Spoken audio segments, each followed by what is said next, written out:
Okay, good morning class. Good morning, sir. Okay, so pliyog na itindog ang tanan. Okay. Okay, Eldrem, please lead the prayer.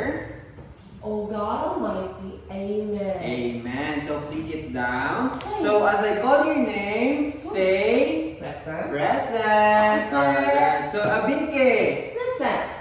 Beronio, Present. Bethany. Sakit niya yan, sir. Ha? Sakit ang tiyan. Sige lang, kay mabihig lang na si Bethany sa gilid ha. Mm. So before we start our lesson, may added din si teacher sa mga flashcards. Kabalo ka mo sa flashcards? Hindi. Ang mga flashcards na may ara na sa mga pictures, numbers. Kagang kay teacher ya, may ara sa mga different pictures.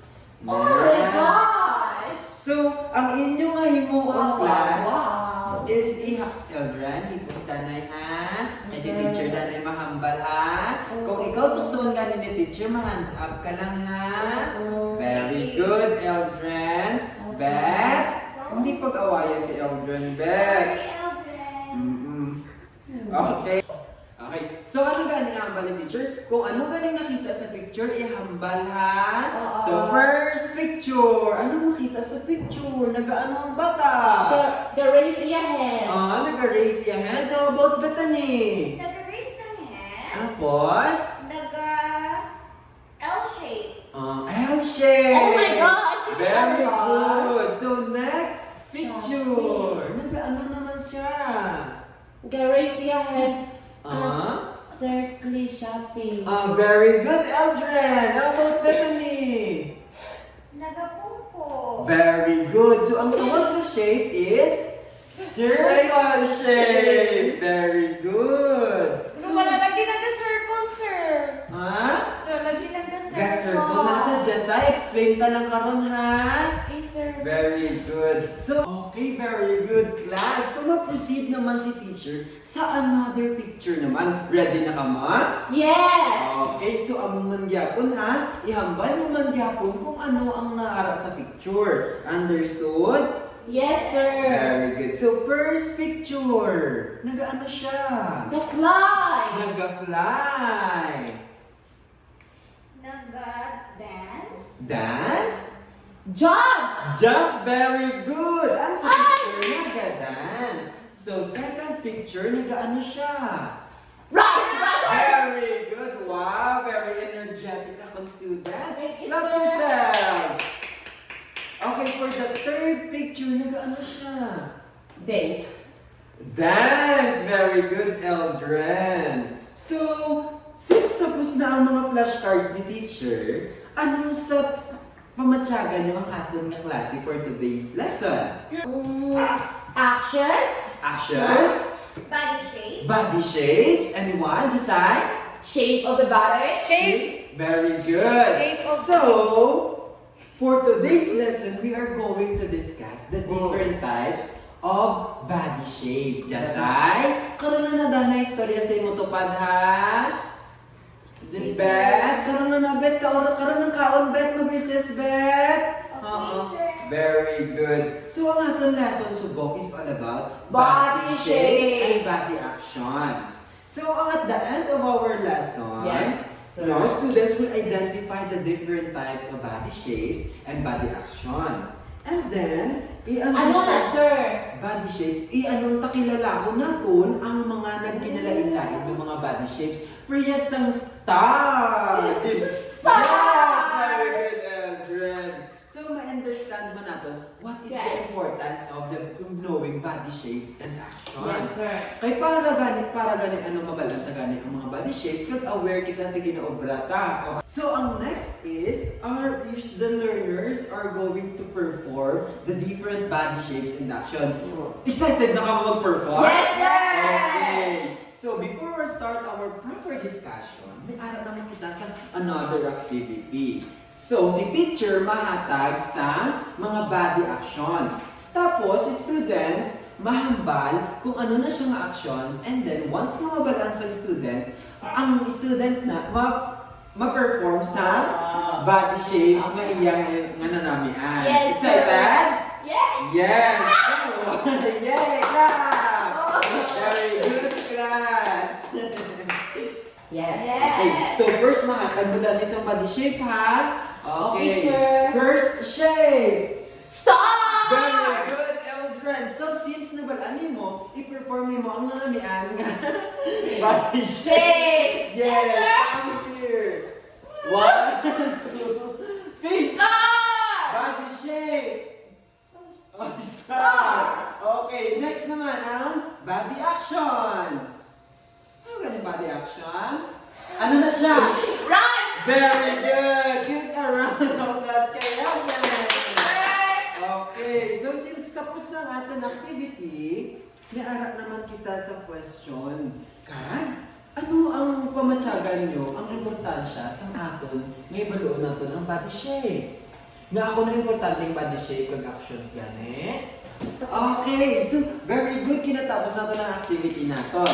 So sa inyong pamatyagan, Bethany, ano ang importansya sa mga ay baluon natin ang body actions kag body shapes? Para makabalo ka, sir. Very good. Kung ano. Yes! How about Jessan? CR sa Balik na ka ha? How about Eldren? I think it's Very good. Yes! So, ang ating klase subok is all about body shapes and body action. So, ano kuno ang body shape kag body action? Diba? So, ang body action kuno is a shape refers to the body's configuration. So, ang body shape kuno is nagpakita, ha? Ang ating body nila sa mga kinalain mga body shapes. So, mga body shapes are hindi lang sa mga body looks pero sa static position. Pero, mayroon sa changes sa movements in a different ways. Understand? Yes, so, sir. ready demonstrate paano kasi magtagan? Very good. How about sa body shapes? start! Very good. Okay, so muna mga kinalain ng mga examples sa body shapes. May sa stretching, extending the body like a yoga pose or during stretch, no? So, ang body shapes galing stretch ang lawas, no? Yes. So, body shapes na siya. So, pagkatapos ang curl, paano mag-curl? Rounding the body like a ball or a curl position. Nag-ano ulit, pwede the ka curl. pa-curl. The curl. Yes. Tapos, twisting, paano mag-twist? Sino ka mag-twist? Sir. Okay, ba? Demonstrate it. Very good. Okay. Yes. So, ang important sinin is makabulit mo sa ating motor skills development, performance enhancement, tapos balance and coordination. Amo na kung ano nga, importante ang body shape gani, para yes, very good class. Okay, so ang body action naman is refers to the different ways of the body moves. Amo naman yung mga ginagayo natin. Like for example, si teacher, nag-gilty. Amo na siya ang body action. So, piyas kay Bethany, may ginagawa si Bethany. No, body actions na ang tawag sa iya. Piyas kay Jasay, nagpamungos na ang body action. Piyas sa imo, na ano kasi imo kamot, body action na sa Eldren. Okay? So, body actions are the active movements of the body. Makes various types of movements. Like what I said earlier, no, ginagayo ni teacher, nagpapakti si teacher. Sa body actions. Alright. So, ano na mga example, locomotor movements. Kung sino tayong locomotor movements, ano gani? It's moving from one place to another. Very good. So, nagkaligiyo, halin dira, makadto dito sa piyak. Kaya sinisapon, halin ko di, nagkawa ko di, that is Locomotor. movements. So, masinin naman tipad ng locomotor movements. Nagano naman? Stitch namin. Stitch Wala namin. nagabiho.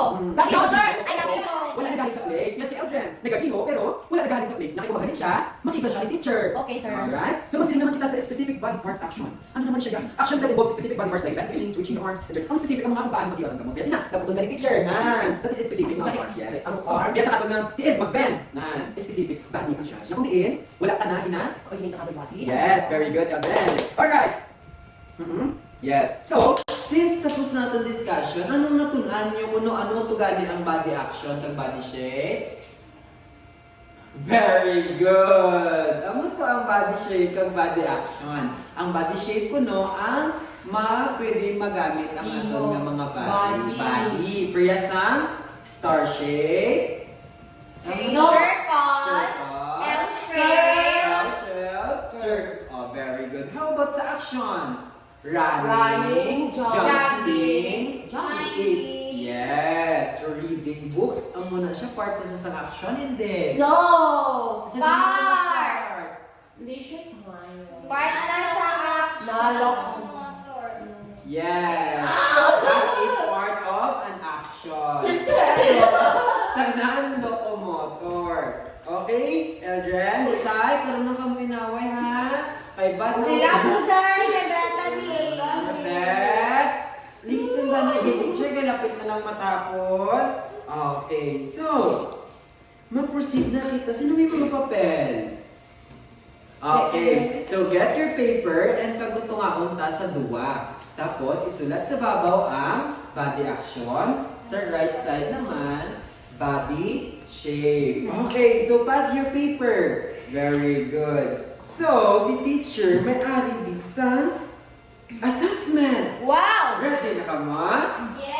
Okay, so each of you may ari diri sa papel nga ansiran. Tapos yung answer ipasa sa akon. Ready na? Nadumduman niyo pang mga body shape kag body action? Yes, sir! Pero ang ari diri sa picture is body action lang ni. So, tagay imong classmate Eldren.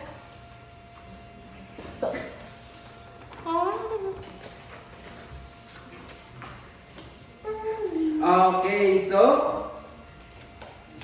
may 5 minutes ka mo to answer.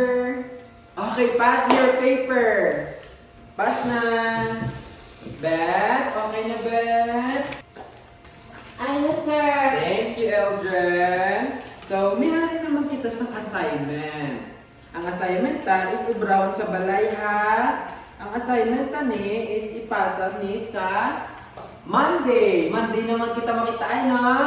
Yes. Mapakulig sa parent kay mama or papa, manong kang Kay manong mama. ha.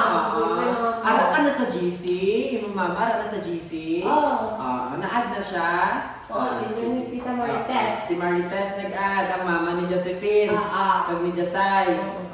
Ang imong mama beta niya ara na sa GC? Yes, sir. Ano siya? Ara na daw.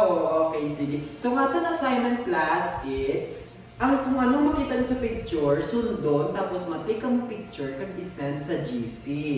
Understood? Yes, sir. Okay, so that's all for today, class. Thank you so much and goodbye. Thank you.